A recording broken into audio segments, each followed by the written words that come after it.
Hi guys, I'm Simon from Ridge Monkey and we're here today to make a fantastic little vegan winter sausage stew. We're going to make some fresh dumplings. I'm going to talk you through that. I'm going to talk you through the products that we've got. I've got some lovely vegan sausages, but don't forget you can always change this to your favourite pork or chicken sausages, etc. So without ado, let's get started.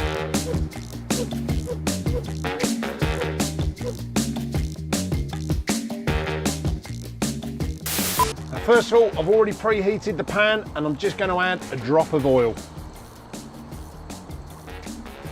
Now, cooking at this time of year really is one of my favourite times. The flavours and the complexity of dishes that you can do. You know, everybody at this time, they really want something warming and hearty, and that's exactly what we're going to create here. So you can see that the oil's already hot. There's a bit of smoke coming off there. The oil's moving. So what I've got, these Heck sausages. Now, these are actually beetroot vegan sausages. Loads and loads of flavour, high in protein, really, really good for you, really low in fat. So all I've done, 6 in a pack, I've taken them out, I've twisted them in half, so we've actually got 12 sausages. So we're going to add these into the pan.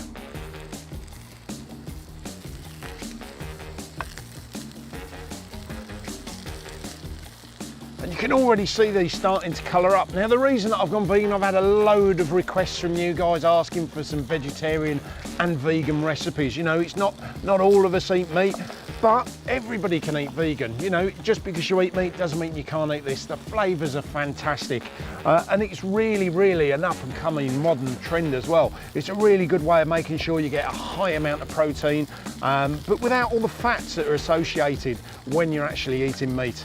But once again, as I said, don't forget, you can use your normal sausages. If you want to substitute and put chunks of chicken in instead of the sausages, the world's your oyster with a stew. There's no right or wrong recipe. This is just how I make mine. So you can see these are already starting to colour up.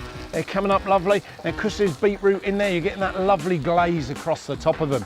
So now we're going to add the vegetables. Now, I've literally just got in this pack here a group of vegetables. I've bought this ready-made from the supermarket to save time. Now, inside you've got some sprouts, you've got some red onions, you've got some parsnips, you've got some carrots, and they're already mixed up with a touch of oil and then some herbs. So we're just going to add those straight into the pan.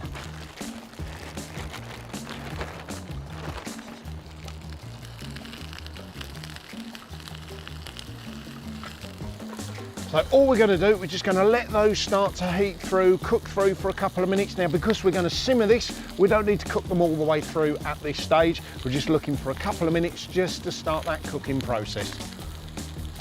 There you go, so these are starting to warm up. You just see the little bit of coloration on the side where they've been touching the pan. Now, the thing about doing this on the bank and using the fresh flavours, using the fresh vegetables, the smells, the textures that you're going to be able to get. If you buy a product that's ready-made, it's going to taste good for you. It's going to have all the health in it, you know, all the protein, everything in there. But the joy of actually doing this on the bank, and at this time of year, as you can see, the weather's not fantastic. You're keeping yourself warm as well. You're sheltered over that stove, and it's taking your mind off the cold. Now, next into that pan, I'm just going to add some of my favourite little pureed garlic. You know, all of my recipes, I generally tend to have this on the bank with me. I love garlic, it just adds an extra little dimension in the flavour.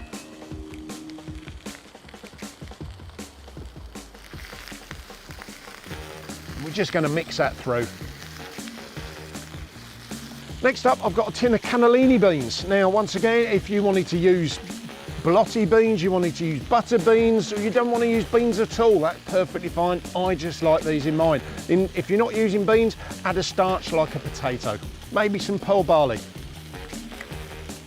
Now, these come in water, and once again, they've got a ring pull, so I'm not trying to scrabble around, trying to find on the bank my tin opener, etc. Now, the water in there, we're actually going to add that in as well.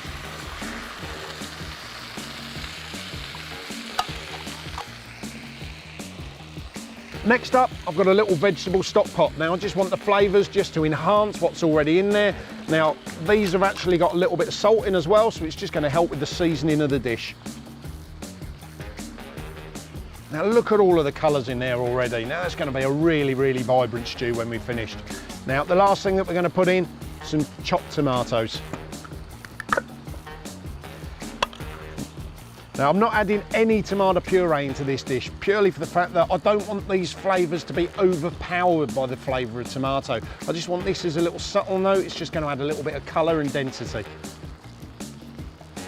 Once again, as with the beans, ring pulls. Now for me, we need a little bit more liquid in this. It's not a stew without liquid, so we're just going to add a little bit of water out of our kettle.